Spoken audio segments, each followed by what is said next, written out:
మనము సేవించాలి. వారి రుణం తీర్చుకునే అవకాశం వచ్చింది ఈ జన్మలో నీకు. తల్లిదండ్రుల రుణం తీర్చుకునే అవకాశం వచ్చినది.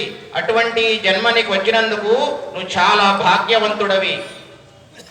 అదేవిధంగా హిందూగా పుట్టడం ఇంత భాగ్యము.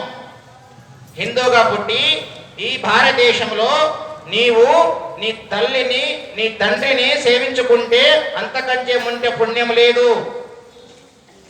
ఈరోజు వృద్ధాశ్రమాలు పెరిగిపోతున్నాయి నంద్యాలలో కూడా, చుట్టుపక్కల మనం చూస్తున్నాం. ఇది చాలా దౌర్భాగ్యం. మనం గుళ్ళకి వెళ్తాం, హారతి తీసుకుంటాం, ప్రసాదం పుచ్చుకుంటాం, తీర్థం తీసుకుంటాం. ఏం చేసిన తర్వాత ఇట్లా నెత్తి నీళ్ళ పైన పెట్టుకుంటాం. ఇట్లా అంటే అర్థం ఏంటి తెలుసా మీకు? అది చేసిన పాపము గోషిలో పెట్టుకుంటే కాశీపోతే పోతుందే. ఒక భాషలో చెప్పండి, చిన్న సింపుల్ లాజిక్. నీ చేసిన పాపముని ఎంటే ఉంటది. నువ్వు కాశీలో పోయి గంగలో మునిగినా పోదు. ఎందుకంటే నువ్వు సేవ చేయలేదు తల్లిదండ్రులని, వారిని గౌరవించలేదు, వారిని సేవించలేదు. ఏ విధంగా పుణ్యం వస్తుందండి మనకి? వేదం అదే చెప్పిందా మాకు? మనకు చెప్పింది వేదం అది కాదు. ఒక విషయాన్ని మీరు గమనించండి. ఈరోజు చాలా మంది మనం చూస్తున్నాం సమాజంలో. మీ అబ్బాయి అమెరికాలో ఉంటాడు, ఇక్కడ మీరు చూసుకునే వాళ్ళు ఎవరు ఉండరు. కర్మజాలక వాడు వైకుంఠారాహు సమారాధన చేసుకుంటే పోతే పైకి పోతే చూసి దిక్కు కూడా లేడు. సమయానికి వచ్చి తలగోరి పేడతడో లేదో అది కూడా మనకు తెలియదు. అటువంటి దౌర్భాగ్య స్థితిలో మనం ఈరోజు జీవిస్తున్నాం. ఇది మనకు వద్దు. డబ్బులు సంపాదించండి, ధర్మబద్ధంగా సంపాదించండి. సంపాదన కావాలి, ధర్మబద్ధంగా సంపాదించండి. ఆ ధర్మం వస్తే పాపము, ధర్మమైతే పుణ్యము. ధర్మమైన సొమ్మును ఆర్జించండి. అది మీ సంపద కలకాలము మీతో ఉంటది, మీ వంశాన్ని వృద్ధిగా పరుస్తుంది. పాపమైన సొమ్ము ఉంటే అది ఎప్పుడోసారి మధ్యలో మీ కళ్ళెదుటే పోవచ్చు, మీరు పోయిన తర్వాత అయినా పోవచ్చు. కాబట్టి ధర్మాచరణ అనేది చాలా ముఖ్యము. ధర్మబద్ధంగా జీవించడానికి భగవంతుడు మనకు ఈ మానవ జన్మాన్ని ఇచ్చాడు. 74 లక్షల జీవరాశుల్లో ఈ మానవ జన్మ చాలా ఉత్కృష్టమైన జన్మ.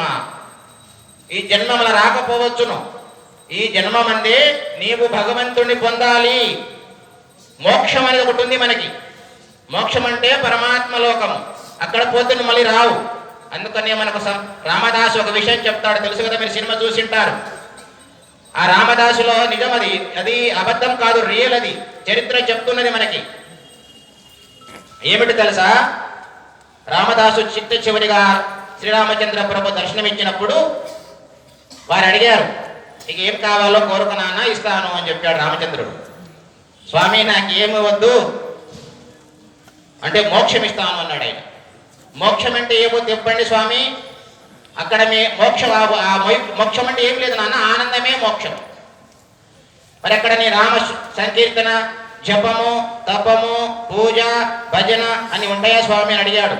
అది ఏమి ఉండవు నాన్న, అన్నీ చేసిన తర్వాతనే ఆ మోక్షం అనేది ఒకటి వస్తుంది నీకు, అది నీకు ఇస్తున్నాను, నువ్వు వచ్చే వైకుంఠానికి అన్నాడు. స్వామి, నీ నామ జపము లేనిది, నీ నామ సంకీర్తన వినని చెవు, నీ నామం పలకని నోరు, ఆ భజన వినని చెవులు, కాబట్టి అక్కడికి నేను రాలేను స్వామి, నన్ను ఇక్కడ భద్రాచలంలోనే ఉండనివ్వండి, నా ఆత్మ ఇక్కడే ఉండేటట్టుగా నన్ను అనుగ్రహించండి అని చెప్పి వారు కోరుకున్నారట. ఇప్పటికీ కూడా భద్రాచలంలో రామదాసు ఆత్మ అక్కడే ఉంటుందట. అటువంటి పుణ్యభూమి మనది. కాబట్టి ప్రతి ఒక్కరు గమనించాలి. అందరూ కూడా మన సనాతన ధర్మాన్ని ఆచరణ చేయాలి, ఆచరింప చేయాలి. మీరందరూ కూడా ధర్మ మార్గంలో నడవాలని ఎంతో మంది పెద్దలు మీకు అనేక విధాలుగా ఉపదేశం చేస్తూ వస్తున్నారు. కానీ మనం వింటున్నాం, ఇంటికి వెళ్ళిపోతున్నాం, మళ్ళీ సీరియల్లో పడిపోయి దీన్ని మర్చిపోతున్నాం.